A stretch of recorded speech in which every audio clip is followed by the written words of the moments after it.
Yo, what's up, everybody? Anthony here with ReflectionConcept.com. Welcome to the podcast episode number 2. It's been a crazy, I don't know, really like 2 or 3 weeks since my last video. If you know me a little bit, maybe you do, maybe you don't. I work at Empire Music, and we just went to the NAMM show. And going to the NAMM show is a trip. I'll get more into this in a moment, but go there on behalf of the shop. So it's kind of a juggling act there as far as looking at gear kind of personally, but most of it is looking at gear or acquiring gear for the shop for Empire Music. If you're not familiar with the Empire Music YouTube channel, please jump over to that, give that a follow, as well as this channel. Greatly appreciate that. A lot of gear demos over there. As it pertains to me, a lot of bass, some pedal demos, but a lot of bass demos. And I'm back, and it's just like, you know, the traveling East Coast to West Coast, West Coast to East Coast. I'm not a massive travel person, as I'm not like a touring musician or anything like that. And occasional trips with my girlfriend Valerie, that would be about it. And, you know, our traveling's pretty minimal. So I'm not like super accustomed to jet lag, and I'm sure there's worse jet lag out there, but getting out west is easy for me. It's getting back east, we lose those 3 hours. It kind of takes a toll on my body. And I'm back, and I have a gig tomorrow, so I'm like in the process of getting ready for that. Really not ready for it musically. I feel ready for it because it's like a 20-minute set at the Poetry Lounge. It's a part of a series like experimental guitar night. And so I'll just be improvising and like making some noise, playing some sounds, which is cool. Like that's, I'm always pretty confident in that type of stuff. So I feel ready musically for it. I don't feel ready gear wise though, because I literally, quite literally in the middle of like a pedal board rebuild.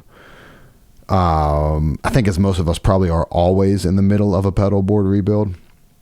But I really am, because I'm trying to incorporate the HX Stomp onto the board, and I've gone down the rabbit hole of the Rig Doctor, Vertex effects, and really trying to create like a better pedal board. I've always thought I created pretty clean and always very reliable pedal boards. I will say that. But, you know, trying to gain that extra, you know, 10% into like a really, really clean signal. I added the 29 pedals, Believable Audio Una buffer to the front, and built like small pedal boards. I'll show you here in a second. Actually, once again, I'm recording this on my GoPro. I really did some work with the Fujifilm, and I think I'm getting better results with the autofocus while still not perfect. But then like in the whirlwind of getting back from NAMM and going right back to work and then having the day off today, but it's like, you know, you got to keep up on the household stuff. You got to do laundry. You got to clean up. You got to unpack. You have the extra clothes. It's just, I couldn't find pieces. So I couldn't find the one mount to get on the tripod. So I'm shooting on the GoPro again. So I'll send a feed, not send a feed in. I will film here with my phone really quick. I'll kind of show you this over here. So I kind of have this board that I'm building with the JHS color box and my little signal splitter, like a crossover there. I'm sending the highs over to the Princeton and the lows. Okay, that's enough. I'll flash that up on the screen. Hopefully I'll remember to do that. The highs over to the Princeton, lows over to the dark glass. But I might take my small rig, Fender Rumble, super reliable little 500 watt head, and like the 210 little Mark bass cab that I have, which is fine. And I'm not anticipating needing to be super, super loud with this. But I'm building that board, and then here, I'll shoot another video here of kind of the floor setup. Have the Una, HX Stomp, into volume, pork loin, tensor, Space Echo, Astral Destiny, reverb, boomerang, right? So out of the boomerang, you would come back over to here, right? And that's that again. And look, I mean, quite literally, I'm in the middle of just making cables over here. Got all the good square plug stuff. Cable tester or multimeter. Got that nice small, what is the number, like 2414 or whatever the hell it is. Mogami cable. Totally out of the Rig Doctor book there. But I really, really feel rushed on it. And I again, musically, I'm ready. Always ready to make weird music, improvise some stuff, soundscape, textural, ambient stuff. That's like so in my wheelhouse. And I just don't feel ready from a gear perspective. But I wanted to shoot some video because I also have a little piece of paper back there. It just has some goals on it. I want to do 50 YouTubes this year. I want to do 100 Instagram reels of me playing. By the end of the year, writing those goals down oftentimes for me makes it attainable. And whatever happens past there, I could do a whole nother video on this topic, but whatever happens after that is, if that gains me some traction, some followers, so be it. Without doing it, you're definitely not gonna, or I will definitely not get to, the goal of, I think I have about 1,000 followers on Instagram right now. I just want to get to 1,500. Can I get to 1,500? Can I get to 2K? Modest goals, I feel like, but with like a steady schedule, can hopefully get there. It's Anthony.Pecora over on Instagram. Please subscribe or follow me over there. Would greatly appreciate it. And I only have, like, at the time of filming this, like 12 followers on YouTube because once I started the Reflection Concept channel, I totally slacked on it. I've created one video. It took me forever to create it. Again, this is a whole other topic. I'll shoot another video on this. Social media is tough, dude. And you get down about it. You got like 167 views on a video that I spent 10 hours filming and editing. And it's just a lot of work, especially it's just me doing this stuff. And greatly appreciate all the support that I get. But man, it could be a real mental journey on that stuff. But I want to keep doing it and kind of see where it goes. But without creating the content, you're never going to get there.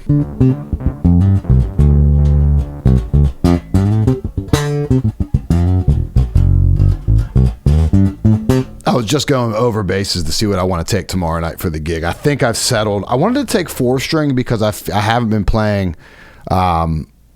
I haven't been playing a lot of 6, which I really like for the ambient gigs.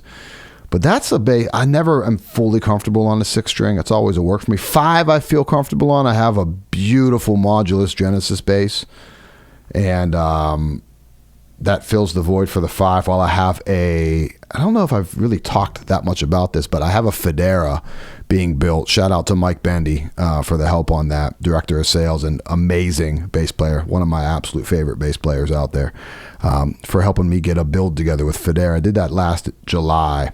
Still have like probably another year or so to wait on that, but I cannot wait for that build. 5-string Imperial Elite. Gonna be absolutely killer. Some really cool specs on that, but we'll talk more about that later. But I'm pretty comfortable on 5, always have been. Just adding that low B, pretty easy. And I'm a visual player. I'm not the player that looks up and looks away. I look at the neck a lot, sometimes maybe too much, but it's just what it is. So I was today kind of going over which bass I want to take for the gig, and I like the concept of a 4 because it's just really comfortable for me. And I like the concept of rounds, I think. That way, if I'm doing, I just think it gives me a little wider array of tones in a solo environment and with all the effects. And I might want to get something touching on a more hi-fi, modern kind of sound.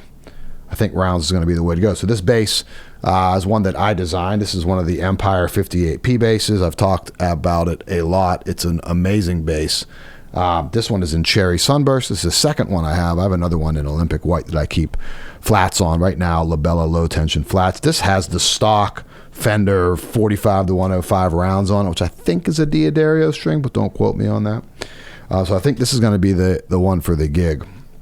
So I'm just going to hold this bass the entire time. We're going to run through some tones. I'll go through some of the pedal chain here.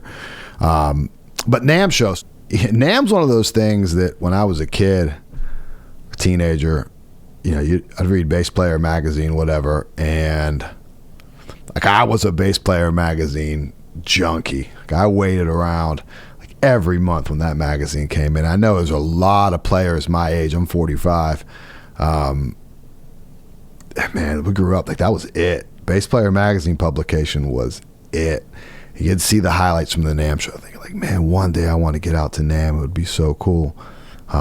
And in the early 2000s, when I worked at a store, actually a drum store here in Pittsburgh called Drum World, I got a chance to go to NAMM once or twice, and then I've been there, I don't know, 4 or 5 times now with Empire Music. So I've been there a handful of times, which is cool.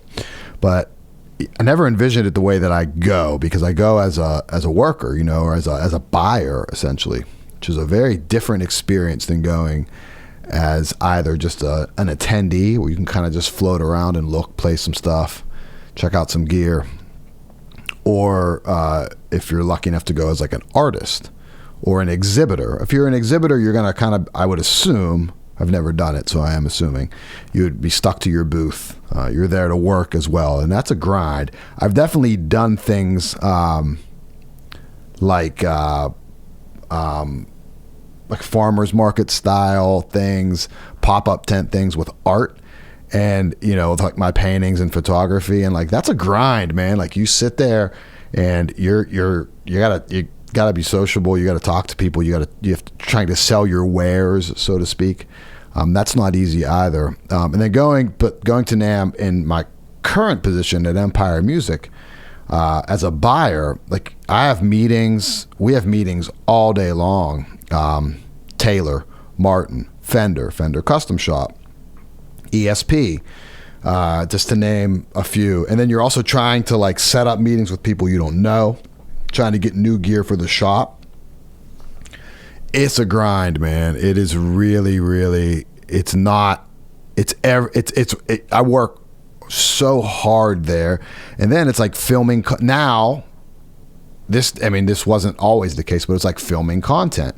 So it's like I'm filming Joe or Justin, Joe, the store owner, Justin, coworker of mine at Empire Music. Like I'm filming their content, where they're shooting stuff on guitars. I'm shooting stuff on basses, trying to maintain content, back in the hotel room, editing content, editing audio. The list goes on and on. It's a real grind. And you're trying, personally, having some content outlets and some channels like this, my personal Instagram page, the Reflection Concept Instagram page. Not that much of that pertains to Reflection Concept. And a quick aside, hopefully I'll get back to this without any edits, but I can always just edit it. So if you see a fade coming up here, I lost track of it. But I'm always struggling here with like what content goes to Reflection Concept. My initial idea for Reflection Concept was to have it just really be a warehouse, so to speak, landing page for my art and my music, making that one. Is that always the best way to go about it? Should I just focus on bass on my personal page and not put the music side on the Reflection Concept, let that just be painting? I don't know. I guess as I grow here, I'm still in the infancy of it.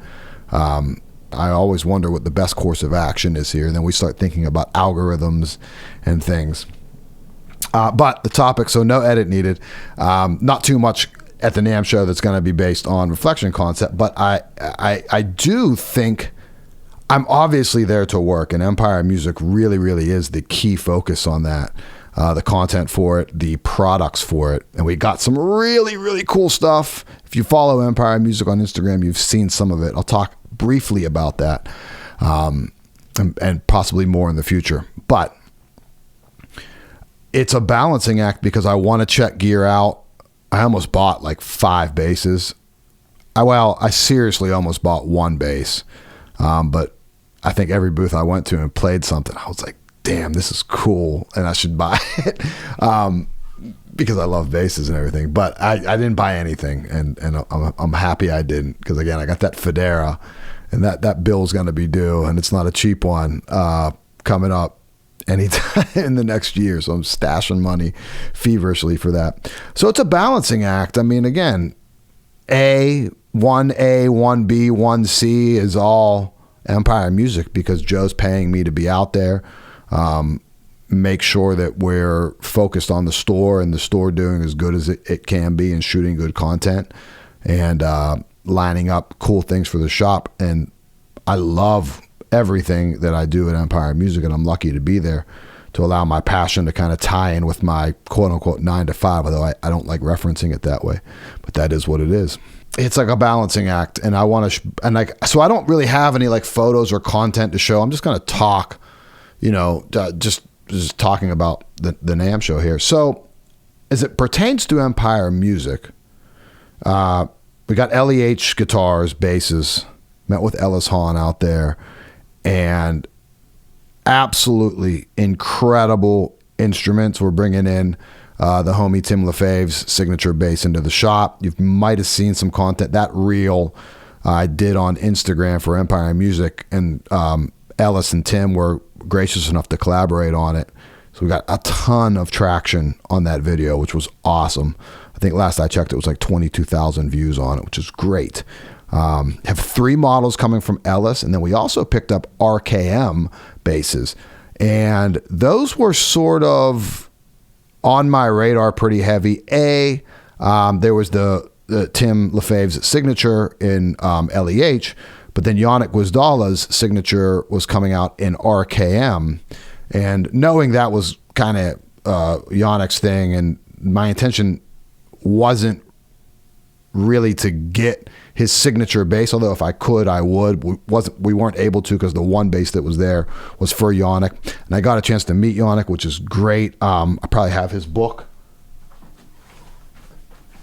In fact, I have 2 of his books sitting right behind me. The newest one, The Bassist Book of Scales and Arpeggios, signed by Janek. This book is amazing. Really, really good stuff. I have a few of his books and always look at Janek for a lot of inspiration, not only just from a playing perspective, but from a educational perspective. I play so drastically different than him, and my approach is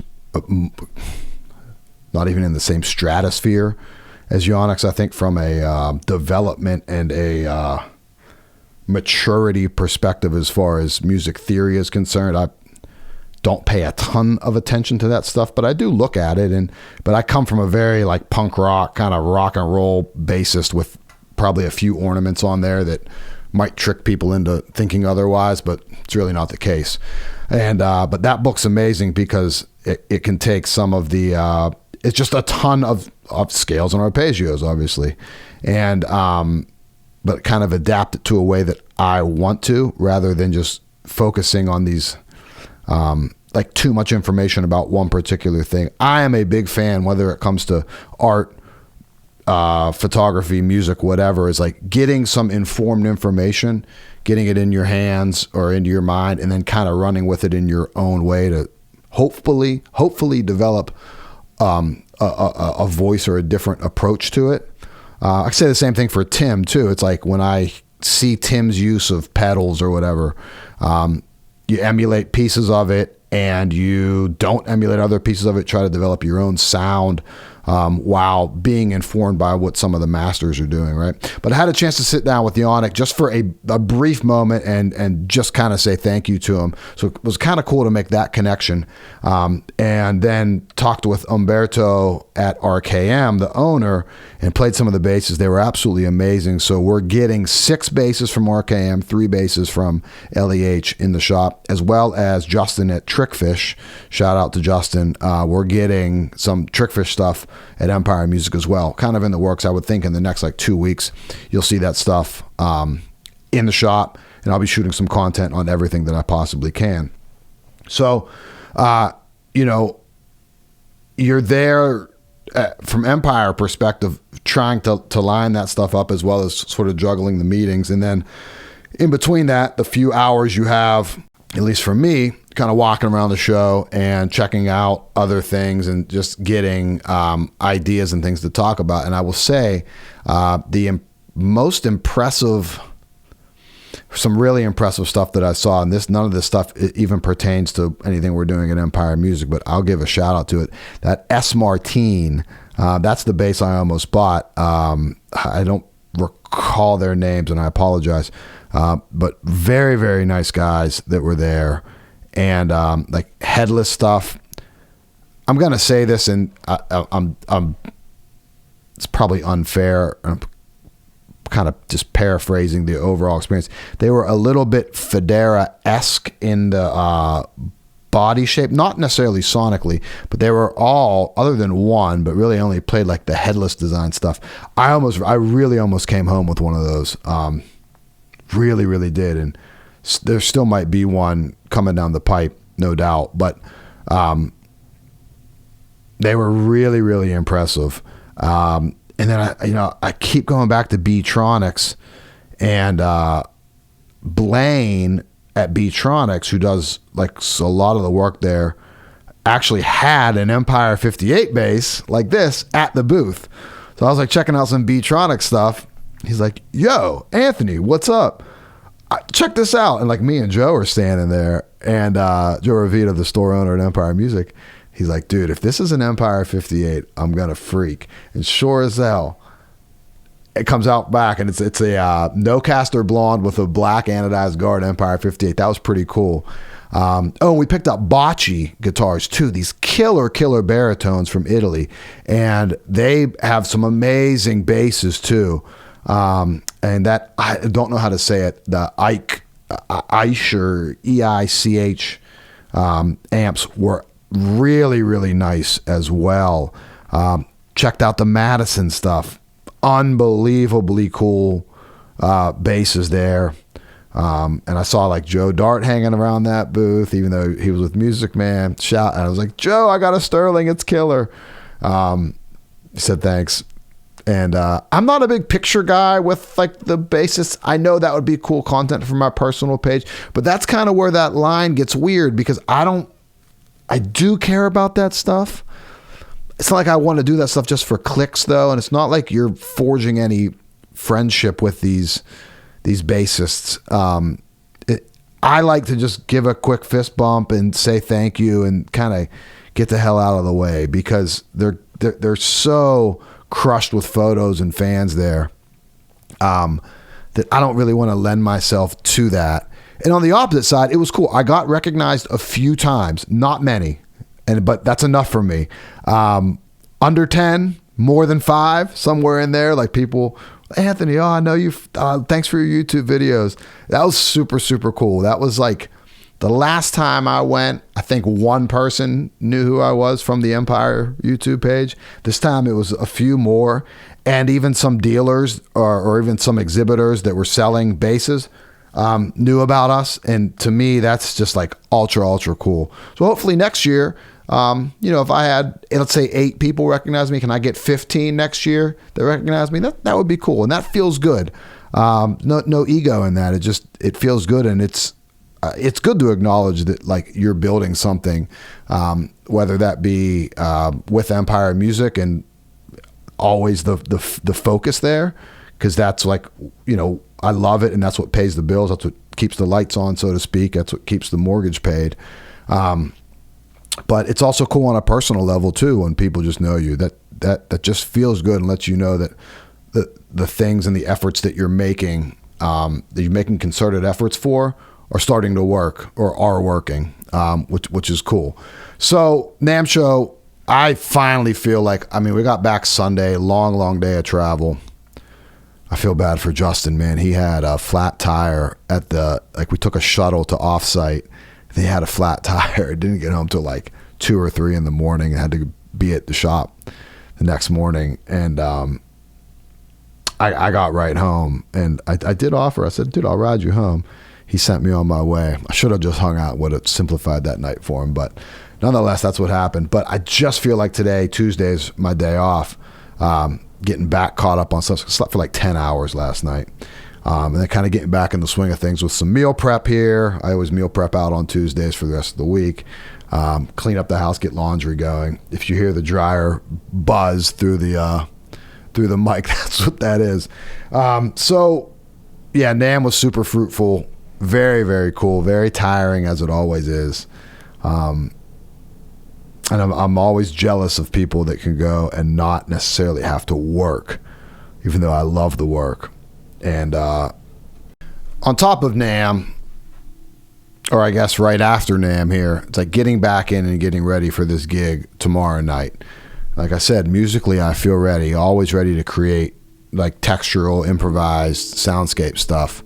A little different doing it on my own. I usually do it with my dear friend Lou Ross on drums, and that has kind of its own thing to it. We really are like falling into our own as far as the sound and the direction of it, and we're going to be working on a record here shortly. Hopefully that'll be out third or fourth quarter of the year, maybe sooner. Who knows? We'll see how it goes. We don't really have a ton of plans for it other than the fact that we know we want to do it. But doing this one solo, so you have a lot of freedom, and that's comfortable to me. I bring the Logic session back up here, still recording, cool. So run through some of the sounds here. So we go into the Una. At the end of the signal chain, we have the JHS color box. What you're hearing here doesn't have the crossover on it because I'm going direct into my interface. And but just run you through. I got a bunch of stuff on there now. Let's go totally clean here. So Empire 58, amazing bass. I think this is the one I'm going to use for the gig. I'm comfortable on 4. I haven't been playing a ton because I was at NAMM, obviously playing at NAMM. Oh, that was another point about the NAMM show. And I remember Janek said this on one, I think it was Janek said it when he was talking about the RKM bass and like experiencing those basses for the first time. Janek, you probably won't see this, but if you do, I apologize if I'm butchering this description. And if it wasn't even you, God, I see so much bass content.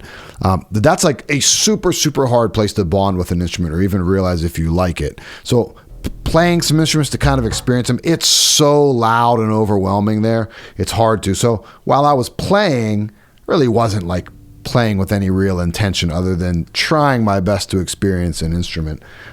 So in those instances when I don't feel... Again, musically, I feel comfortable with the material or lack thereof, but I haven't been playing a ton, so I'll go back to 4-string. It's just all right there for me. 6-string gets weird. 5-string gets weird. Weirder. Less weird than 6, but 4 is just right at home.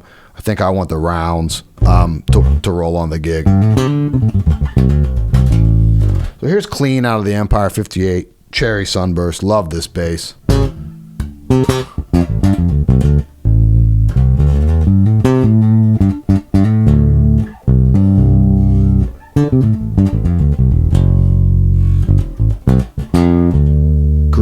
Great P. And without the color box on there, brightens up.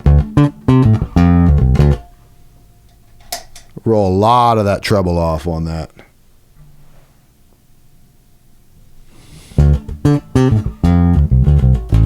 Not a lot, but enough that it's noticeable.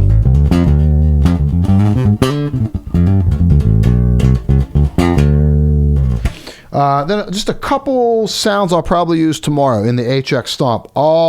HX Stomp's really the front end of my signal chain there. So 6 effects come out of that. We have clean, which is just a L.E.H kind of version they have in there, which is very nice. I really like the way that compressor feels. And this octave up, which we'll certainly use.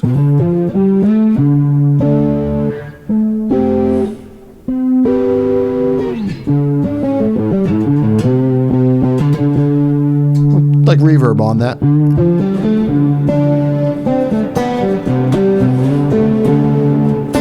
It's nice. It's like a nice smooth, it's organic enough. A lot of times octave up on bass, you really, really get that synthetic sound, which I like, but you want a little bit of, for lack of a better term, earthy, organic kind of thing. Not so synthetic. I think that's nice. And I might have the pork loin on that. Even warms it up a little more. That's nice.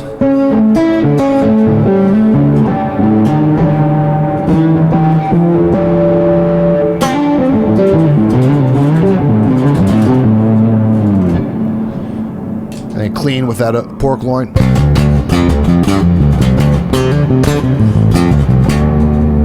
Turn that reverb off.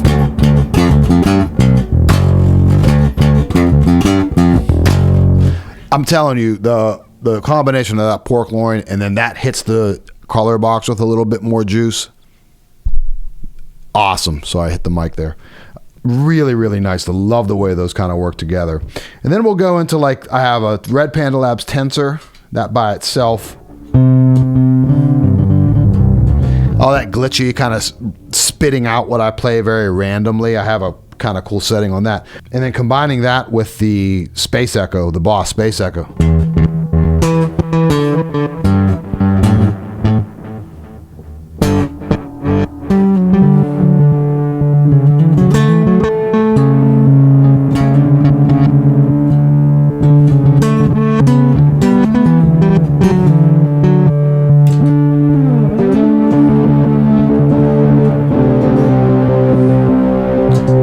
On the end.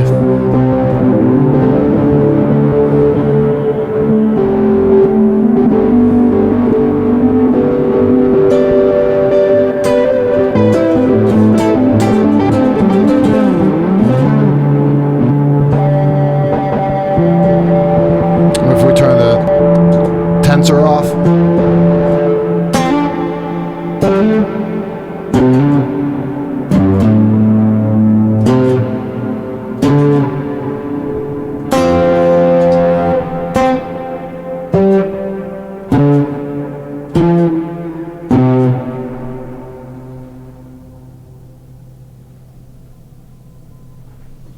One little adjustment on the Space Echo.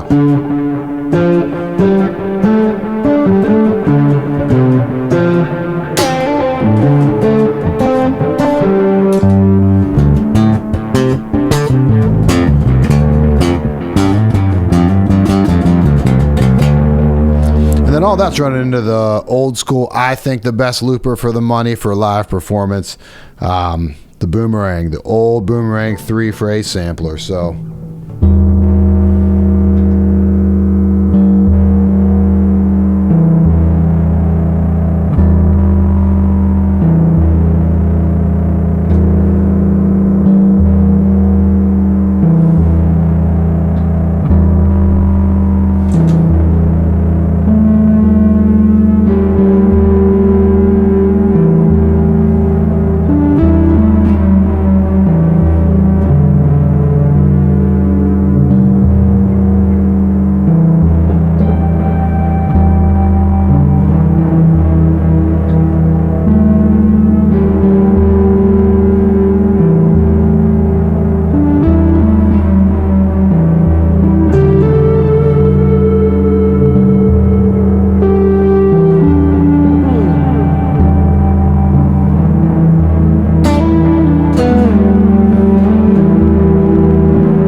that's, kind of it right there. So that's how I will tomorrow, at least, attempt to create. I'm usually playing for like, I think Eric said I'm playing for 20-ish minutes, probably some wiggle room on that.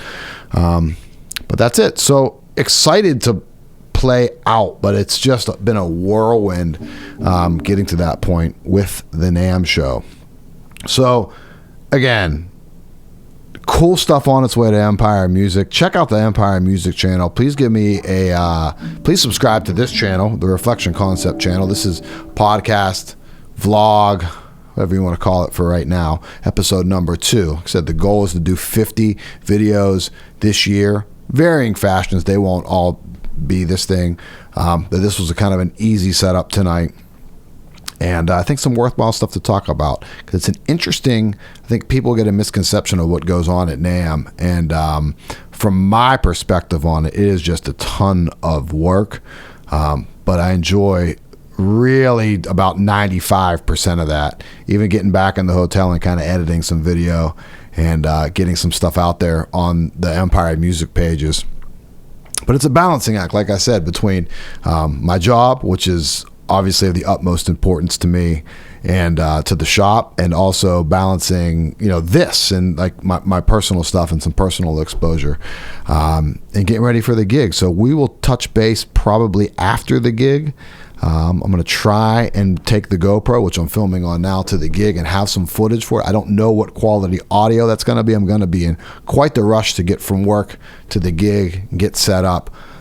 So I'm going to actually, right as soon as I'm done recording this, really, really finalize the setup for tomorrow night. So look for some footage and some sonic examples from that. Maybe the whole thing. Maybe it sucks. Maybe it's not. We'll find out.